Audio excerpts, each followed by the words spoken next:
जंगल की सांसें धीमी धीमी चल रही थीं। हर सुबह सूर्य की पहली किरणें पेड़ों के पत्तों पर सोने जैसे चमक डाल देती और पक्षियों की चहचहाहट से पूरा वन गूंज उठता। उसी जंगल में एक शिकारी रहता था। नाम नहीं था, पर उसकी सूनी आंखों में हमेशा भक्षकता की झलक मिलती। वह महीनों तक अकेले रहा, अपनी परंपराओं में जकड़ा हुआ। उसके कपड़ों पर धूल थी, नाम के सा उसका तीर और धनुष उसका साथी थे। और सबसे बड़ी बात, वह रोज एक सफेद खरगोश का शिकार करता, उसे आग पर सेक कर अपना भोजन बनाता और ठंडी रातों में उसका स्वाद लेते हुए संतोष पाता। वह सफेद खरगोश उस जंगल का सबसे भोला जीव था।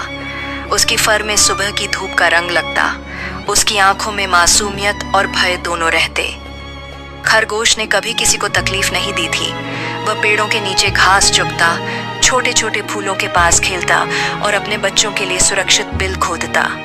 पर शिकारी के लिए वह केवल एक शिकार था, स्वादिष्ट और सुलभ। एक दिन जंगल में एक गैर सी परछाई आई, एक ज्ञानी बाबा। वे धीरे धीरे जंगल की ओर आए। हाथों में छड़ी थी, आंखें शांत और चेहरे पर उम्र की दीप्ति थी। उनके कपड़ों पर राजसी सादगी थी। उनकी आवाज में वह मिठास थी जो सुनने वाले को भीतर तक छू ले। उन्होंने जंगल में ठहरने का निर्णय किया और धीरे धीरे जानवरों से मेल जोल बढ़ाने लगे। उनकी बातों में करुणा थी, उनकी दया में ज्ञान। जब बाबा ने शिकारी को देखा तो वे जाते हुए रुक गए। शिकारी ने बाबा को पहले पहचाना नहीं, उसका ध्यान तो हमेशा शिकार पर रहता। पर बाबा ने शिकारी की आंखों में जो कुछ देखा, उससे उनके हृदय में तरस उठा। उन्होंने शिकारी के पास बैठकर कहा, बेटा, तुम्हारा जीवन क्यों भटक रहा है? ये जंगल सभी के लिए बना है, किसी का दमन करने के लिए नहीं। शिकारी हंस पड़ा। उसकी हंसी में कठोरता थी। बाबा, उसने कहा, यह मेरा जीवन है, मैं जीने के लिए शिकार करता हूँ। ये मुश्किल क्या है? हर जीव यहाँ खाने के लिए लड़ता है। बाबा धीरे से बोले, पर क्या तुमने कभी सोचा है कि शिकार की आग में धरती पर जलता कौन है? क्या तुम्हारे हाथों से निकलती हुई चीखें तुम्हें चैन देती हैं? उनकी बातों में वैसी ही शांति थी जो नदी के बहते पानी में होती है। पर शिकारी उनके भावों को समझने को तैयार नहीं था। उसने बाबा की बातों को हवा में उड़ाया और फिर वही करता रहा। हर सुबह वह उस सफेद खरगोश का पीछा करता, हर शाम उसे अपने आग में पकाकर खा जाता। समय बीतता गया। बाबा जंगल के सब जीवों के बीच रहे। उन्होंने बछड़ों को सिखाया कि डर का सामना कैसे करें, पक्षियों की मोटिवेशन की, पेड़ों की तरह जड़ों से जुड़े रहने की अगाध बातें बताईं।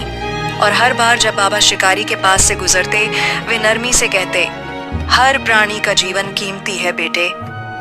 फिर एक रात ऐसा हुआ जिसकी कल्पना भी मुश्किल थी। चोरों ने जंगल के रास्ते पकड़े और शिकारी के गांव तक पहुंच गए। वे दो काठ की तरह साए थे। चोरी की सूझ और कठोरता उनके चेहरे में साफ झलक रही थी। शिकारी की छोटी सी झोपड़ी में, जहां वह अपने धनुष और तीर रखता था, 3 जनमुक्त और कुछ जरूरी सामान रखे थे।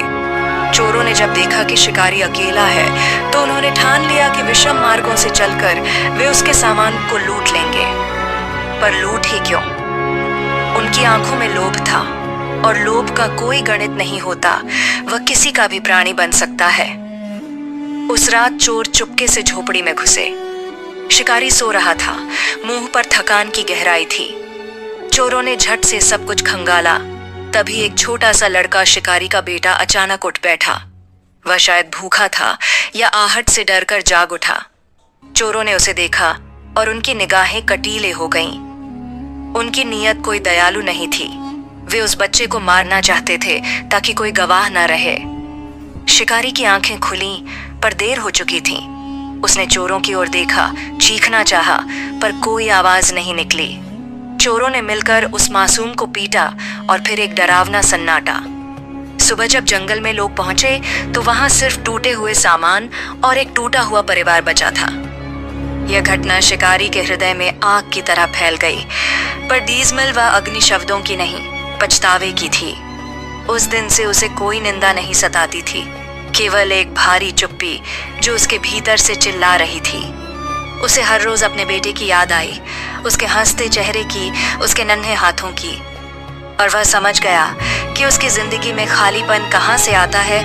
वह जानवरों के साथ खिलवाड़ करता रहा और अब उसी खिलवाड़ की कीमत उसे अपने रिश्तों में चुकानी पड़ी।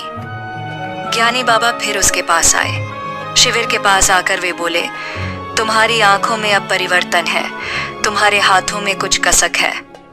शिकारी ने आंसुओं के साथ कहा, बाबा मुझे समझ नहीं आता, मैंने अपने पेट भरने के लिए क्या किया, पर अब जब मेरे पास अकेलापन और दर्द है तो मुझे उस सफेद खरगोश का चेहरा याद आता है। मैं समझता हूँ कि मैंने जिंदगी और मौत के साथ खिलवाड़ किया। बाबा ने शांत स्वर में उत्तर दिया, बेटा, जीवन की कीमत किसी की प्रवृत्ति से नहीं, उसकी आवश्यकताओं से नहीं मापी जाती।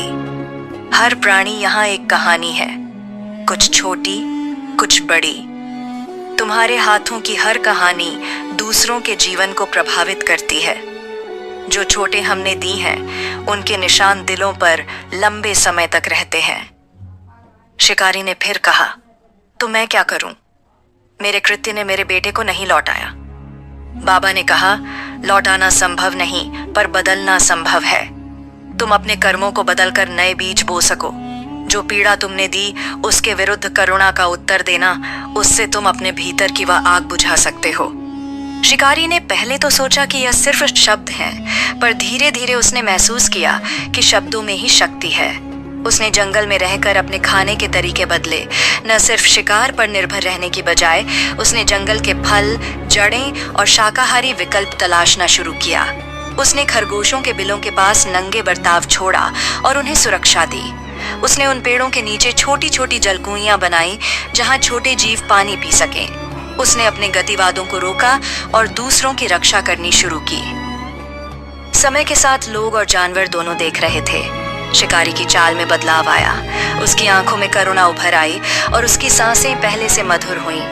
वह अक्सर बाबा के पास बैठकर उनसे जीवन के रहस्य पूछता और बाबा हंसकर बताते, पश्चाताप वही है जो कर्मों के साथ बदल दे।